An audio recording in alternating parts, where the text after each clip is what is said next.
স্ত্রীকে কখনো মা বাপ সন্তান সন্ততির সামনে কোনো ভুল ত্রুটি হলে শাসন করবেন না। একা নিয়ে বুকে জড়িয়ে ধরে তার সমস্ত নেক কাজের স্বীকৃতি দিয়ে তারপরে বলবো যে এরকম একটা বিষয় আমি দুঃখ পাই নাই, তবে আমি চাই যে এটা তুমি কারেকশন করে নাও এবং আমি আল্লাহর দরবারে তোমার জন্য দোয়া করব। মাথায় হাত রেখে একটু দোয়া করে দেন। এর চাইতে বড় আর কোনো শাসন হয় না। কিন্তু আপনি যদি মাকে খুশি করতে গিয়ে মায়ের সামনে তাকে ধমক দেন, তার ব্যক্তিত্বের উপর আপনি তীর ছুঁড়েছেন, আঘাত দিয়েছেন, সে ফুঁসে উঠবে।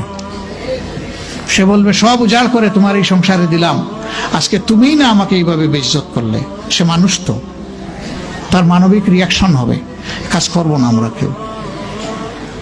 আমাদের জীবনের অংশ, আমাদের হাড়ের অংশ, আমাদের কলিজার অংশকে আমরা সেইভাবে সম্মান দিব ইনশাআল্লাহ।